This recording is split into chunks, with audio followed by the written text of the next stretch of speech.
दोस्तों, एक बार फिर से आपका स्वागत है। आज हम इस वीडियो में इस रोचक विषय पे बात करने जा रहे हैं जो मार्स प्लेनेट पर मानवों के जीवन के बारे में है।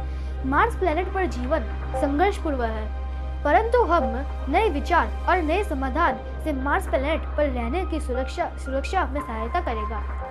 आज हम इस वीडियो में उन सभी विषय के बारे में गहराई से बात करेंगे और उन सभी चुनौतियों के बारे में जानेंगे जो हमें मार्स पर बसने के लिए जिनका हमें सामना करना पड़ेगा।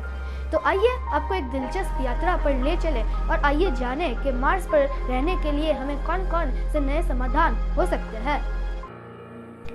क्या आपने कभी मार्स को नज़दीक से देखा है? नहीं? तो चलिए मैं आपको मार्स के पूरे दर्शन करवाता हूँ। तो अपनी सीट बेल्ट बांध ले और मार्स की दुनिया में एक रोमांचक यात्रा के लिए तैयार हो जाए। जैसे कि हम मानव खोज की सीमाओं को आगे बढ़ाना जारी रखते हैं, हमारी जगह मंगल ग्रह पर स्थापित है। लाल ग्रह, जहां हम एक टिकाऊ कॉलोनी स्थापित करने की उम्मीद करते हैं। तो आइए उन अविश्वसनीय चुनौतियों और अभिनव समाधानों में गहराई से गोता लगाए जो मंगल ग्रह के निवास के भविष्य को आकार देंगे। इससे पहले कि हम मंगल ग्रह पर जीवन की कल्पना कर सके, हमें सबसे पहले उन बाधाओं को समझना चाहिए जिनका हम सामना कर रहे हैं। मंगल ग्रह पर पर्यावरण कठोर है। अत्यधिक तापमान, पतला वातावरण, सांस लेने योग्य हवा की कमी और उच्च विकिरण स्तर महत्वपूर्ण चुनौतियां पेश करती है। हालांकि सावधानी के साथ योजना और आधुनिक तकनीक से हम इन बाधाओं को दूर कर सकते हैं। मंगल ग्रह पर अत्यधिक तापमान -195 डिग्री फ़ारेनहीट से लेकर माइल्ड 70 डिग्री फ़ारेनहीट तक हो सकता है। यह पृथ्वी के मुकाबले काफ़ी उलट है।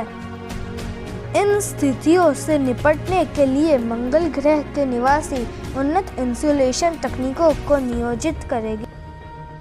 हम मार्स पे मल्टीलेयर्ड मटेरियल्स और रेगोलिथ फील्ड वॉल्स का इस्तेमाल कर सकते हैं जो रात को हमें ज़्यादा ठंड और सुबह हमें ओवरहीटिंग से बचाएगी। एक और बड़ी बाधा जिसका हम सामना कर रहे हैं वो है सांस लेने योग्य वातावरण की कमी। मंगल ग्रह के वातावरण में मुख्य रूप से कार्बन डाइऑक्साइड से बना है। हमें अपने अस्तित्व के लिए ऑक्सीजन उत्पन्न करने की आवश्यकता होगी। एक दृष्टिकोण इन सिटू संसाधन उपयोग नामक प्रक्रिया का उपयोग कर रहा है या ISRU। इस विधि के माध्यम से हम मार्शियन मिट्टी से ऑक्सीजन निकाल सकते हैं, जिसे रेगोलिथ भी कहा जाता है, और इसे सांस लेने वाली हवा में परिवर्तित कर सकते हैं। ISRU तकनीक पानी के उत्पादन के लिए भी महत्वपूर्ण होगी, जो मानव अस्तित्व के लिए एक ज़रूरी संसाधन है। मंगल ग्रह पर पानी की बर्फ जमा है और इस बर्फ को गर्म करके और शुद्ध करके हम पीने, खेती और अन्य आवश्यक ज़रूरतों के लिए महत्वपूर्ण पानी की आपूर्ति प्राप्त कर सकते हैं। खेती की बात करें तो मंगल ग्रह पर बसने वालों के लिए आत्मनिर्भरता महत्वपूर्ण होगी। हाइड्रोपोनिक और एरोपोनिक सिस्टम फसलों को नियंत्रित वातावरण में बढ़ने देंगे, जिससे मिट्टी की आवश्यकता समाप्त हो जाएगी। कुशल संसाधन प्रबंधन के साथ मिलकर प्रकाश व्यवस्था हमें सक्षम बनाएगी, ताज़ा उपज की खेती करे और कॉलोनी को स्थायी रूप से पोषण देगी। निवास के बाहर उद्यम करना वैज्ञानिक अनुसंधान और अन्वेषण के लिए एक आवश्यकता होगी। मंगल के उच्च विकिरण स्तर और पतले वातावरण से बचाने के लिए स्पेस सूट महत्वपूर्ण भूमिका निभाएंगे। इन सूटों में उन्नत परिरक्षण सामग्री शामिल होगी जो अंतरिक्ष यात्रियों को आवश्यक सुरक्षा प्रदान करेगी। जबकि वह मंगल ग्रह की सतह का पता लगाते हैं। तात्कालिक चुनौतियों से परे एक मंगल कॉलोनी की दीर्घकालिक स्थिरता नवाचार और संसाधनों पर निर्भर करती है।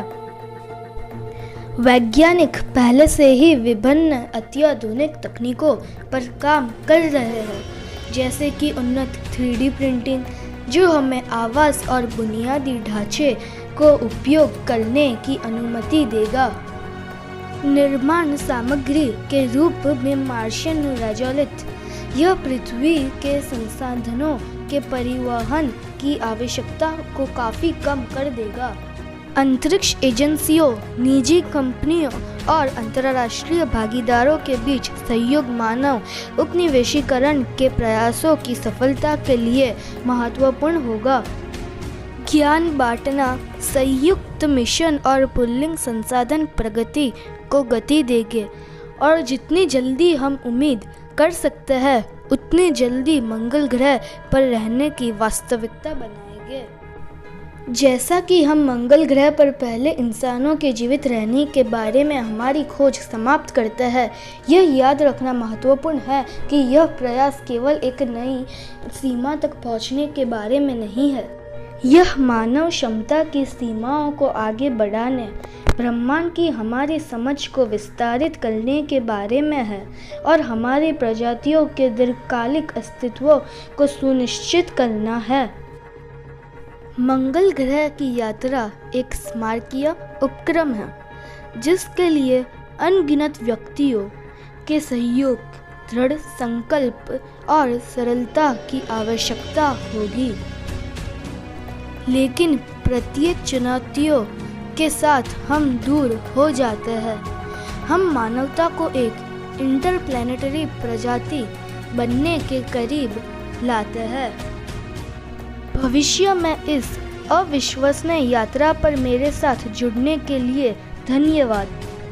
यदि आपको ये वीडियो अच्छा लगा हो तो अंतरिक्ष अन्वेषण और अंतरिक्ष के बारे में अधिक रोमांचक सामग्री के लिए हमारे चैनल को लाइक, शेयर और सब्सक्राइब करना ना भूलें।